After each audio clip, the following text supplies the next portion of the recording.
Hey everyone, welcome to today's Explainer. We're jumping right into the ultimate writer's tool today, something we call the art of imagery. Exactly. Have you ever read a book and felt like, wow, I'm literally standing right there in the middle of the story? If you have, you've experienced imagery. Today, we're going to show you how writers paint pictures using nothing but words. And more importantly, how you can use those exact same tricks to make your own writing absolutely pop for your readers. So let's start with a quick experiment. I want you to close your eyes. Seriously, right now, wherever you are, just close them. Okay. Picture a sweltering hot summer afternoon. Suddenly, a huge storm breaks. Can you smell that? That distinct earthy scent of rain hitting hot pavement? Keep those eyes closed. Now listen, can you hear the rapid tapping of raindrops against the glass of a window? Imagine stepping outside for a second. Can you feel the sudden shock of a cold drop landing right on your bare arm? All right, you can open your eyes now. Notice what just happened there. With just a couple of sentences, we made you experience a summer storm that isn't even in the room with you. That's the magic of imagery. So what exactly is this magic trick? Well, imagery is basically descriptive language that uses vivid sensory details to help the reader picture, hear, feel, smell, or taste what's happening in a piece of writing. Right, it's all about the five senses, plus a couple extra we'll get into later. It takes a completely ordinary, kind of boring description and turns it into a living, breathing experience. Your reader doesn't just read the words, they actually sense what your characters are sensing. Let's look at a really clear example of why this is a total game changer. Without imagery, you might just write something like, "The garden had flowers." I mean, sure, it's a complete sentence, but it's pretty flat, right? Oh, totally. But look at the massive glow-up when we add imagery. The garden burst with crimson roses, their sweet scent drifting on the warm breeze. I mean, wow, we went from a boring black and white sketch to a full-on 3D movie. You can literally see those dark red colors, smell the sweetness, feel the breeze. Great writers do this all the time, and today we're going to master all 7 distinct types of imagery. Section 1, Sights and Sounds. Let's get right into it. We're making our first stop on this 7-station tour of the senses, starting with the ones we probably rely on the most every single day. Yeah. Visual imagery appeals directly to what we see. It helps your reader picture colors, shapes, light, and whole scenes. Take a listen to this. The golden sun dipped below the crimson horizon, or rows of purple lavender stretched across the hills. Notice how the writer didn't just say, "the sun went down," or "there were plants." The specific colors, golden, crimson, purple, they instantly paint a very specific, beautiful picture right in your mind's eye. Now, the coolest part of this explainer is that you're going to be writing right along with us. Here's your first quick activity.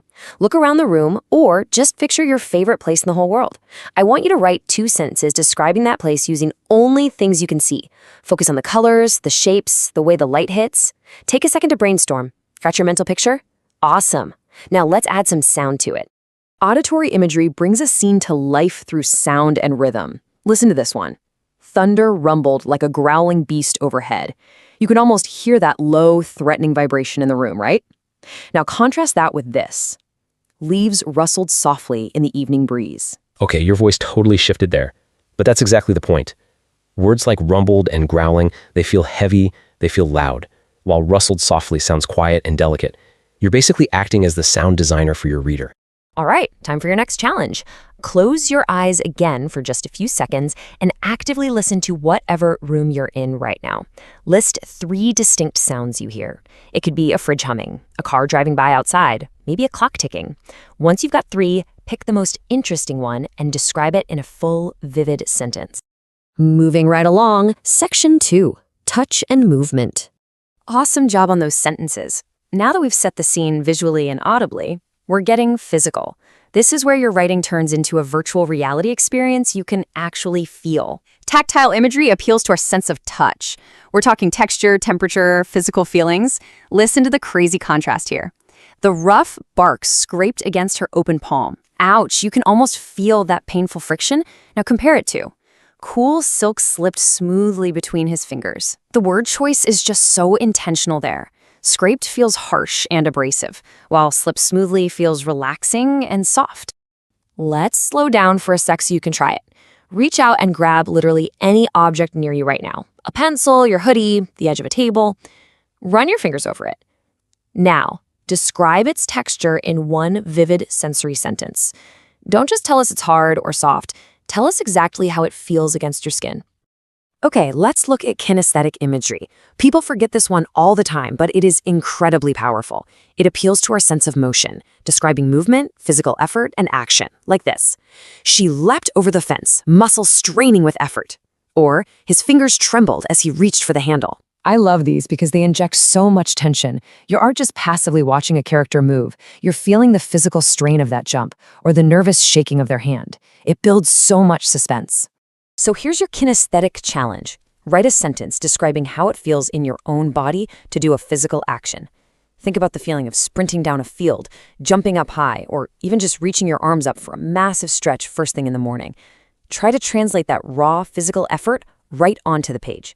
All right, on to section 3, taste and smell. You guys are doing great. Now, I am super excited for this next part because these are hands down the most mouth-watering and memory-evoking senses we're covering today. Let's talk about taste. Gustatory imagery appeals to our sense of taste. Flavors, sweetness, bitterness, spice, all of it. Read these and tell me your mouth doesn't react. The tangy lemonade puckered her lips instantly. Man, I literally feel my jaw clench with sourness, just reading that.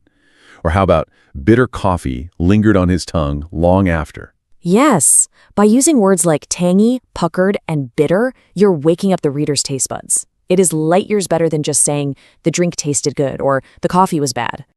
Let's see if you can make us hungry.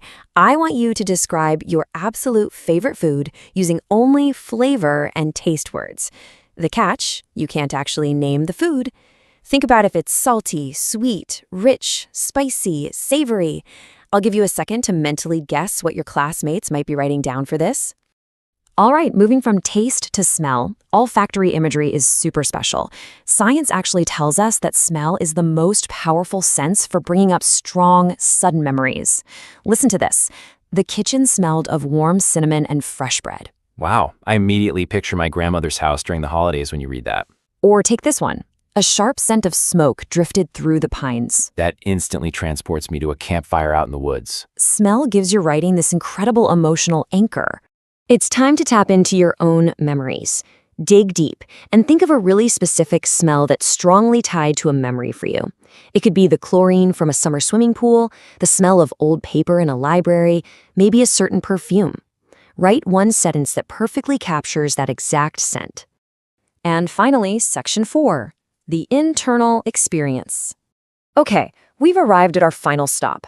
We've looked at the outside world, we've touched, tasted, and smelled it, now we're looking inward. Let's talk about organic imagery, which is all about the internal experience. Right, organic imagery appeals to deeply internal sensations.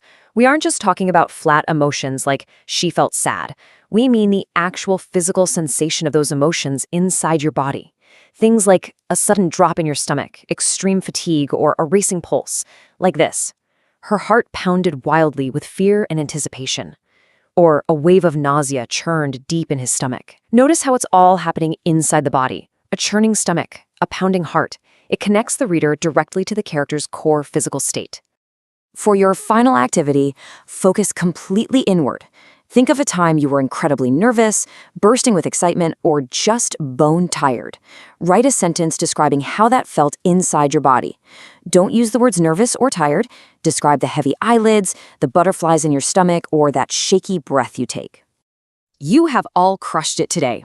Let's do a really quick, rapid-fire recap of our new tool belt. We covered all 7 types of imagery today. We've got visual for sight, auditory for sound, and tactile for touch. We also explored olfactory for smell, kinesthetic for movement, gustatory for taste, and finally organic for those deep internal feelings. Remember the golden rule we learned today? Stronger imagery equals stronger writing. It has been an absolute blast guiding you through this explainer.